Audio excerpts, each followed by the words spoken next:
First of all, I want to thank the media partners. Thank you all for coming here on short notice. The reason that you're here is I definitely need your assistance. We're all aware of the non-life-threatening shooting that occurred on Monday, which was June 23rd at approximately 10:04 p.m., right before the fireworks started, where two victims received gunshots and non-life-threatening injuries. And so this is what we know. That night I told you that we would identify the suspects, and we have. And so we've executed various search warrants, and we know exactly who they are. And I want to thank the community for the numerous tips that we have received. But at this point, we still have not apprehended the subject. And so I'm going to make known so that everybody will know exactly who the shooter is, the suspect. The shooter is Alphonso Cooper Jr., age 19, from the city of Romulus. And his accomplice is Marcelo Keith Steen Jr., age 18, from Brownstown. Also, the victim, the intended target of Mr. Cooper, is from the city of Romulus as well. And we do not believe that this was a random act. Preliminary information through our investigation has revealed that the two knew each other and that it was over a debt where approximately $200 and some change. So with that, the fight was very brief, and Mr. Cooper produced a firearm and fired 2 shots, subsequently striking the victim, his intended target, from Romulus also. And at this particular point, we are pursuing the victim, the suspect. I will tell you this. One may say, well, Chief Bettison, what's been the delay? Why don't you have him as of yet? Well, I can tell you that we've received information that various folks have said that they would bring him in, and that they will cooperate. But at this particular point, we believe that friends and some family members are helping Mr. Cooper to avoid apprehension. And what I will say to you all is this. If you help him avoid apprehension and help him leave the state of Michigan or anything like that, trust me, I will be contacting the U.S. Attorney, and I will use every aspect of law enforcement to hold you accountable as well for aiding and abetting in every charge that I can possibly bring. So at this point, I urge and encourage the folks that love and care about Mr. Cooper and Mr. Cooper himself, Alphonso, turn yourself in. Turn yourself in. And to the community, when you see his picture or you see him anywhere, I do not want him to have an enjoyable, stress-free weekend. I want him to know that we're out there, and I need the media to put that pressure and post it everywhere, because I believe that he's hiding in a hotel room somewhere in this area. At this point, I'll open it up and take questions.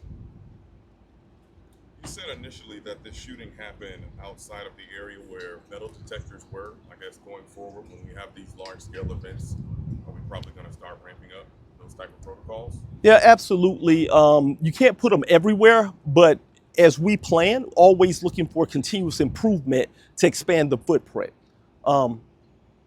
We next year will look towards opening additional parks and opening additional areas, but we're going to make sure that we can do it in a safe area, so you can better believe that our clean zones will get larger. Obviously, with so many officers and personnel just downtown for this large event, kind of insane that this even happened.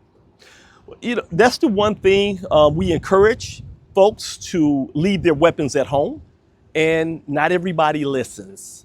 And but with that, we're going to consistently add on. And what I mean by that is I'm going to have spaces where our young folks will be able to enjoy the fireworks in a safe and supervised manner.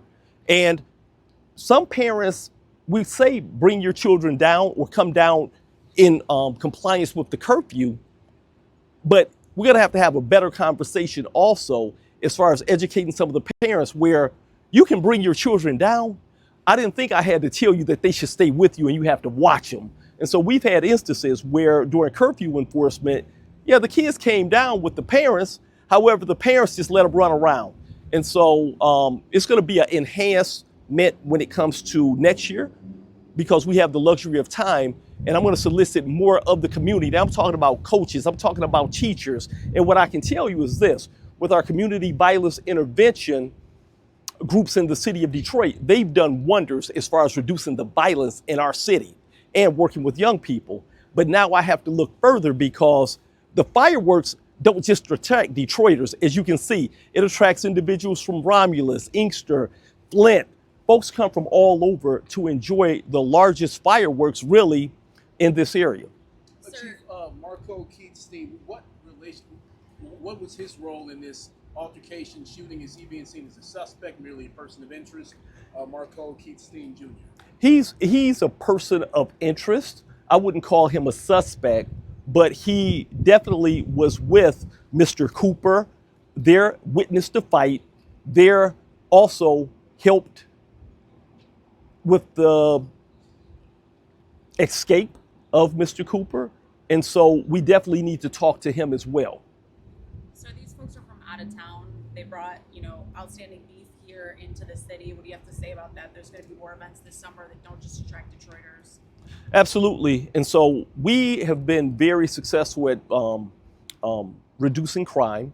And with the spirit of continuous improvement, we always adapt and enhance and add more. And so we're ready for it. The second victim who was struck, she was not an intended target. What would you say to folks who say, listen, I come to Detroit or what have you, two people got a beef, I'm not involved, but yet I catch a bullet, and people who would say, I'm checking out altogether because you obviously have an unintended target who's unintended victim who's impacted.